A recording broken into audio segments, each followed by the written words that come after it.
Guys, inspector দয়ের সামনে যদি একটা ঘর পড়ে, ঘরে অপরাধী থাক বা না থাক, দরজা থাকে না। এজন্য দয়াকে চাকরি থেকে বের করে দিছে। তাই দয়া তার কুত্তার সাথে খরগোশকে দয়া দেখাতে যায়, শিকার করতে। বাট এই খরগোশ এখানে কামটুকু কি করতেছে দেখেন, মানে কুত্তা দয়াকে, সরি দয়ার কুত্তাকে বিভ্রান্ত করার জন্য এই আকাম করতেছে। আর প্ল্যান অনুযায়ী এই বলদ কুত্তা পায়ের ফলো করতে করতে আসে। এই কি ফলো করতে করতে তো মাটির ভিতরে ঢুকে গেছে। কুত্তা এখানে কিছু না পেয়ে সামনে এগিয়ে যায়। আর এই কুত্তা তো এখনো ফাঁকা মাঠে শোভাশুভি করতেছে। কুত্তাকে বোকা বানাতে খরগোশ এবার একটা সুন্দরী কুকুরের কস্টিউম পরে নেয়। আর মায়া মাসের মতো রাস্তা দিয়ে এমন একটা ভাবসাব নিয়ে যায় যেন এলাকার একমাত্র সুন্দরী হচ্ছে ও নিজে। এই বলদে হচ্ছে পুরো আপনার মতো, লাইক রাস্তায় সুন্দরী মেয়ে দেখলে আর কন্ট্রোল করতে পারে না। শয়তানের বাচ্চা চরিত্রহীন, মানে হৃদয়। এটা আগে তুমি বলবা না। এন্ড সুন্দরীকে পড়ানোর জন্য টাঙ্কি মারা শুরু করে। এই বলদের সাইডে তাকিয়ে ফুলও দেখতে পায়, আর ফুল উঠিয়ে সোজাসুজি প্রপোজ করে দেয়। আর গাইস, ফার্স্ট টাইম মায়া মানুষের কিস খাওয়ার পর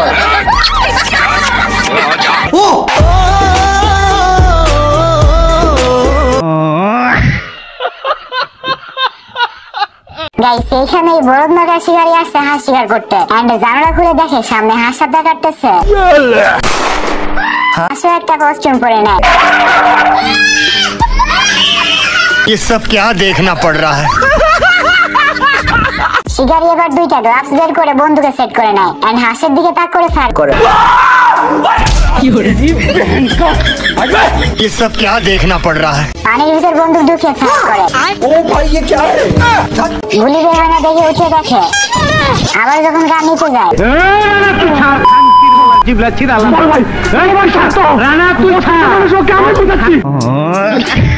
এই বলদ দৌড়ে আরেকটা গান নিয়ে আসে। আমার মাফ করে দে হুজুর, 1 মিনিট রুকো যারা। হাঁস পকেট থেকে একটা আপেল বের করে মাথায় ধরে। শিকারের নিশানা ভালো না দেখে হাঁস আরেকটু এগিয়ে আসে। আল্লাহর বল হল এটা কি? হাঁস আবার আরেকটু এগিয়ে আসে। লেডের শিকারী আমার এত কাছে থেকে একটা আপেলের নিশানা করতে পারতেছে না। গাইস, এর বন্দুক চালানোর লাইসেন্স দিছে কে? শেখ হাসিনা পালিয়ে গেছে। শেখ হাসিনা নাই, শেখ হাসিনা চলে গেছে, শেখ হাসিনা পালায় না। গাইস, শিয়ালের বাসায় খাওয়া শেষ হয়ে যাওয়ার জন্য শিয়ালের বউ শিয়ালকে ধুমায় বকতেছিল, আর একটা গান ধরিয়ে দিয়ে বলে যাও শিকার করে নিয়ে আসো। প্রেম ভালোবাসা খুব মারাত্মক জিনিস, বুঝছে? মানুষের পঙ্গু করে দেয়। এই মালে এতটাই বলো যে খরগোশে 5 লাখে খরগোশ শিকার করতে যাইতেছে। বুঝছি, তোমার মরণের চুলকানি উঠছে, মলম লাগাই দিবনি। और मेरा नाम है क्या है? मेरा नाम, ओह ये साला सही टाइम पे मैं नाम भूल जाता हूँ। बता अभी मेरे को किसी ने बोला कि मणिलाल किधर जा रहा है, तो अभी बोला मणिलाल। हाँ, स्मार्ट है। খরগোশ দৌড়ে এসে গর্তে ঢুকে পড়ে এবং একটা বক্স বের করে দেয়। ये सब क्या देखना पड़ रहा है? अबे पागल है ये बम है। যাই হোক, এই বলদ ম্যানুয়াল বের করে পড়া শুরু করে যে বম কেমনে ফাটাইতে হয়। গাইস, কি পরিমাণ বলদ একবার দেখেন, পিন বের করছে এন্ড ওইটা ফালায়ও দিছে। গাইস, এখানে এই কুত্তা আরামে ঘুমাইতেছিল, বাট দূর থেকে এই বিষয় কি উকুন দেখতেছিল। আর উকুন দৌড়ে গিয়ে কুত্তার লোমের ভিতরে ঢুকে পড়ে। আর এসে কুত্তার চামড়ার উপরে প্রথমে লবণ ছেটায়, তারপর ভালো করে সস মাখিয়ে 2টা ব্রেডও লাগিয়ে দেয়। भाई आज ऑमलेट नहीं बनाऊंगा, तेल का ऑमलेट बनाऊंगा।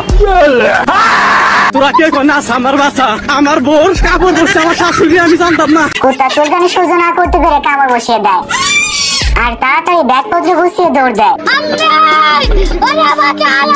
উকুন দৌড়ে এসে কুত্তার নিজের চামড়া উঁচু করে ধরে।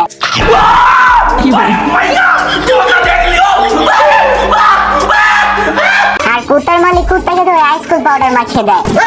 বাট আমি কি দেখতেছি, উকুন তো আইস মনে করে স্লাইডিং করতেছে। শয়তানের বাচ্চা চরিত্রহীন। যাই হোক, উকুন এবার পুরা খানদান নিয়ে আসছে। মাইয়া আমারে চয়েস করেন, আমি পারি না, আর পারি না। সেই উকুন তো কুত্তার শরীরে মানচিত্র তৈরি করার জন্য উঠে পড়ে রাখছে। কাম সারছে, মানচিত্র তৈরি করা দূরের কথা, এ তো মানচিত্র বদলাই দিবে।